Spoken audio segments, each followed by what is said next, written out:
కామారెడ్డి పట్టణంలో వరద ముంపుకు గురైన ప్రాంతాలను సిపిఎం రాష్ట్ర బృందం సందర్శించింది. రాష్ట్ర కార్యదర్శి జాన్ వెస్లీ వెంట సిపిఎం పార్టీ రాష్ట్ర నాయకులు డిజె నరసింహారావు, ఆర్ వెంకట్రాములు, శోభన్ నాయకులు పర్యటించారు. వీరితో పాటు సిపిఎం పార్టీ జిల్లా కమిటీ బృందం ఉంది. ఇంటింటికి తిరిగి బాధిత కుటుంబాలతో మాట్లాడారు. అదే సందర్భంలో అక్కడికి వచ్చిన కలెక్టర్ను నిలదీశారు. కనీసం ప్రజలకు త్రాగడానికి మంచినీళ్లు, ఆహారం, కరెంటు అందుబాటులోకి తేవాలన్నారు. వరదలో కొట్టుకొచ్చిన రాళ్లు, చెత్త చెదారం ఇంట్లో చేరి బురదమయం అయిందన్నారు. ఇంట్లోకి పాములు కూడా వచ్చాయన్నారు. అనంతరం సిపిఎం పార్టీ రాష్ట్ర కార్యదర్శి జాన్ వెస్లీ మాట్లాడుతూ కామారెడ్డి పట్టణంలో వరదను అంచనా వేయడంలో అధికారులు విఫలమయ్యారని విమర్శించారు. ముందస్తుగా ప్రజలను అప్రమత్తం చేసుంటే ఇంత పెద్ద ఎత్తున నష్టం జరిగి ఉండేది కాదన్నారు. వరదల వల్ల B R Nagar, housing board colony, G R colony, Koundinya నగర్లో జాన్ వెస్లీ ఇంటింటికి తిరిగి ప్రజలతో మాట్లాడారు.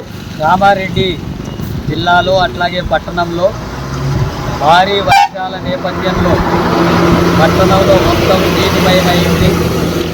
జిఆర్ కాలనీ, హౌసింగ్ బోర్డు, ఇతర ప్రాంతాలంతా కూడా 12 అడుగులకు పైగా నీటిలో మునిగే ఇళ్ళంతా కూడా ఇళ్లలో ఉండేటటువంటి సరుకులు, సర్టిఫికెట్లు, అట్లాగే ఎలక్ట్రానిక్ వస్తువులు, టీవీలు, ఫ్రిడ్జ్లు, ఇతర ధాన్యం తదితర సరుకులంతా కూడా సర్వనాశనం అయిపోయినటువంటి పరిస్థితి ఉంది.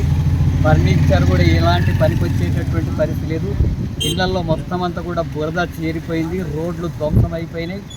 అట్లాగే ఈ ప్రాంతం అంతా కూడా కరెంటు కూడా లేనటువంటి దుస్థితి ఉంది. తాగే నీళ్లు లేనటువంటి పరిస్థితి ఉంది. తినడానికి ఆహారం కూడా సరిగా లేదు. సరఫరా చేస్తున్న పరిస్థితి కూడా అధికారులు చేయడం లేదు.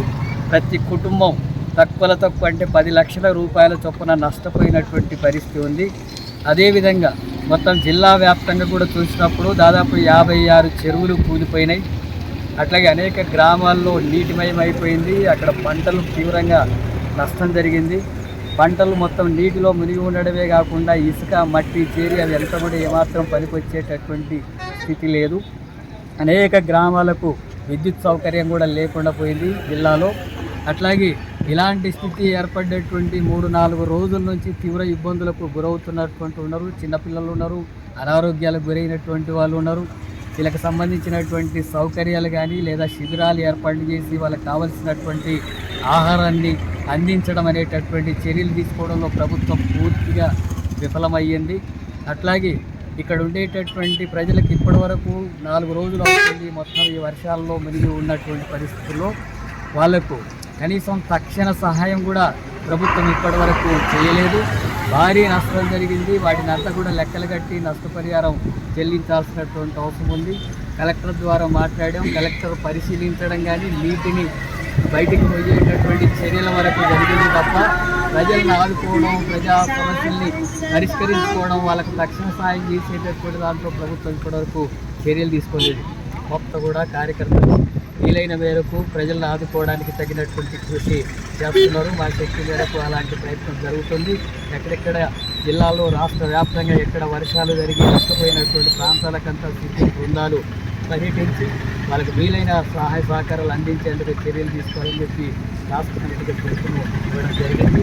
ఆ రూపంలో ప్రజలకు అండగా నిలబడేటటువంటి ప్రయత్నం మా శక్తి మేరకు చేస్తాం. అట్లాగే కేంద్ర రాష్ట్ర ప్రభుత్వాలు తక్షణమే ఆదుకునే చర్యలు తీసుకోకపోతే వాటి మీద పెద్ద ఎత్తున ఆందోళన కూడా పూనుకోవాల్సి వస్తుందని చెప్పి హెచ్చరిస్తున్నారు.